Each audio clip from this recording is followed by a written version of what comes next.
Hi, it's Bishop Mark. Today is Luke chapter 11, verses 29 to 32.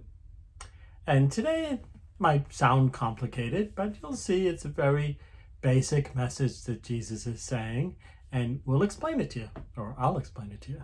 Here we go. While still more people gathered in the crowd, he said to them, "This generation is an evil generation.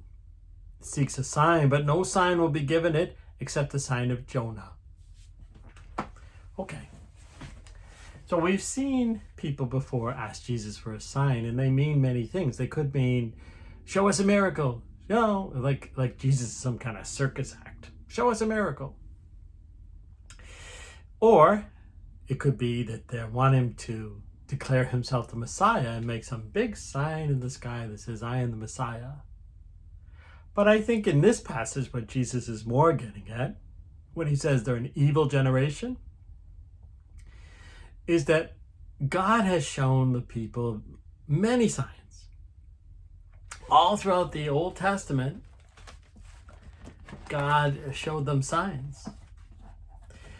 And this crowd not only has all those things in the Old Testament, but they have Jesus, the Son of God, the Messiah, in front of them, and they're still not changing their lives. They're still not saying they're sorry and repenting and changing their lives. Jesus wants them to. It's the message of God. Turn to me, repent, believe in God, right? And why are they an evil generation? Because of all the things they've seen and not believed, seen and not listened to, not changed their lives. As we mentioned, Jonah. Do you remember Jonah? You might have heard of Jonah. Jonah's the one that was swallowed by the whale.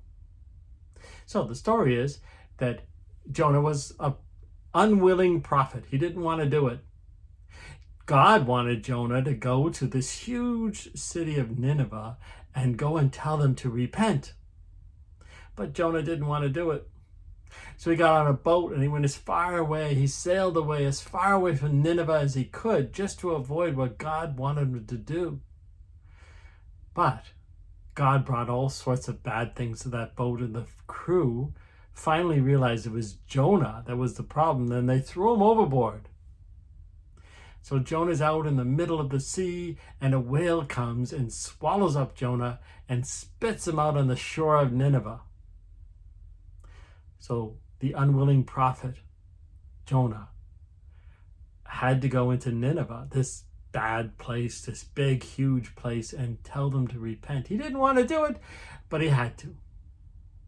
So he goes into Nineveh, and he says, repent.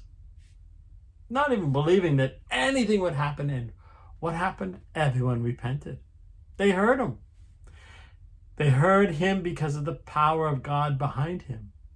This whole city repented. Jonah was so surprised. So, Jesus said they had the sign of Jonah. Jonah told them to repent, and they did. Now, we'll continue with that. It says, just as Jonah became a sign to the Ninevites, so will the Son of Man be to this generation. The Son of Man is Jesus. He too is telling them to repent, but they're not repenting. The Ninevites all repented, even when the unwilling prophet came in. But so many people are listening to Jesus, but they're not changing their lives, right? Especially those scribes and Pharisees. They're not really listening. They don't hear the urgency in Jesus' voice.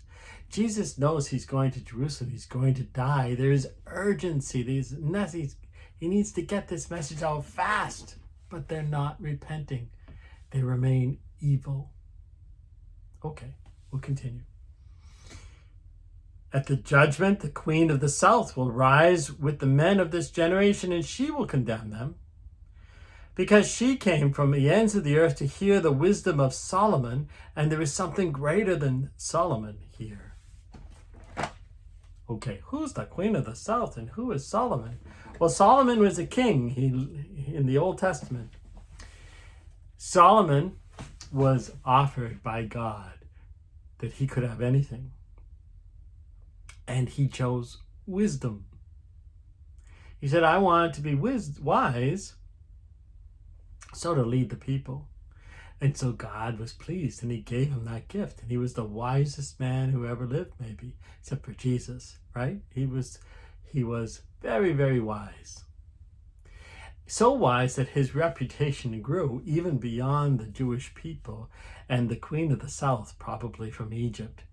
She got in a boat with all of her people. She's a big, powerful queen, and she went just to see Solomon. And when she listened to Solomon, she understood he is indeed wise beyond anyone. And she was so impressed. She gave Solomon many, many gifts. So she heard God through Solomon, and she, the powerful queen of the south, she changed. But these people have Jesus in front of them, and they're not changing. And Jesus says, there is something greater than Solomon here. Do you see what's happening? Jesus is saying, you need to repent. You need to change.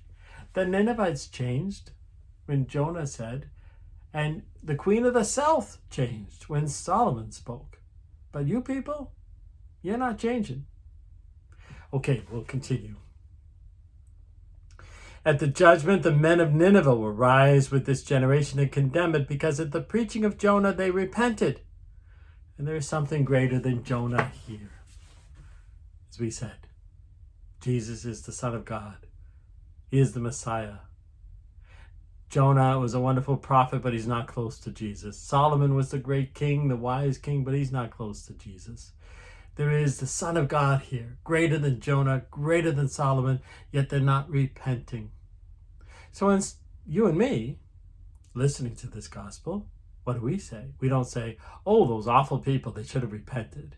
Instead, the message is to you and me. We have the words of Jesus, the Son of God. Are we, you and me, changing our lives? Are we repenting? That's the question. Okay, good question to contemplate. See you next time. Bye.